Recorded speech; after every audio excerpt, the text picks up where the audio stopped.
Hello, Lucky here. I wanted to show you that big surprise I said that was coming, and what it was we ordered a ton of shell grit, and I thought if it's not going to cost any more in delivery, we'll get a pile of cow manure called crushed. And that's what all these bags are. Good cow manure for the vegetable garden. They reckon, they quoted me roughly about 10 by 25 litre bags if it was to be packaged like that. Cost me $22. So that come from Advance Fodder out on Waterloo Corner Road here in the north of Adelaide. And at the same time I picked up some more lucerne for the rabbits. And with the other business, with the shell grit, I'll show you what we did. Now, each time it rains, more so in the winter, it gets really, really muddy to the stage where I put gumboots on. And I didn't want to do that. And Pat and I talked about it and we thought, what can we do? And we tried shell grit. And that worked really well. So let's go into the chook run and I'll show you the chook. And there you go. I cannot remember how many wheelbarrows it was, but we had a big, one of those big plastic ones that the workers use on site. So it was given to Pat years ago. So we used that. Now we haven't done up around the fig tree, but the whole idea of this is it is just so deep that if we get an inch of rain, it's just going to soak through it. And I can just continually rake it. And as you can see, we've had some rain. The food's a bit wet there. And I've got my rake sitting there. And we've left that like that for them to dig in. Hello! So they can still dig around in there if they want to do a dust bath. And being shell grit, it's going to make their shell of their eggs a lot stronger. And of course, we've got the cement there. So I said to Pat, next month I'll clean out the chook run inside their house area and put new fresh sawdust down for the winter months, because it's getting to the stage where it does want cleaning again. So I'll bag all that up, keep some of it. I know a lady who would like some. So in a couple of days' time, when I'm feeling better, I'll clean out some of the manure that's in that tyre and here, and I'll put that in the new compost bin. So there you go. It looks absolutely fantastic, doesn't it? So what basically Pat and I did was we used the wheelbarrow. We did so many trips. We put it in together from the front yard into the wheelbarrow. And then when we got out here, Pat emptied it and I raked it out. And he told me, yeah, you know, that's thick enough in that area and things like that. So it was a really good job between the two of us. It took us from 1:30 when I started bagging up the cow manure till 5:30.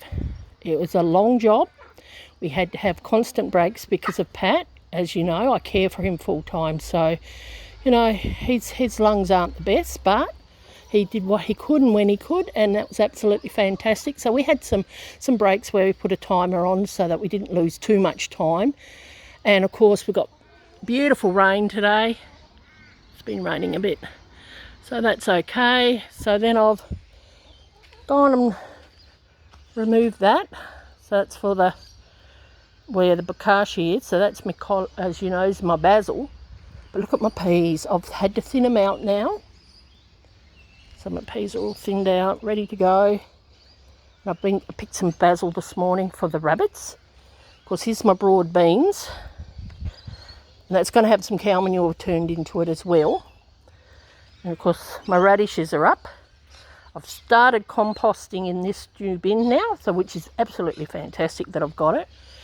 And what we did in one of the breaks while we were sitting, because I don't sit for very long, I started putting the cow manure in between the silver beet, give that a bit of a power boost. And then here, which I'm not sure what I'm planting there yet,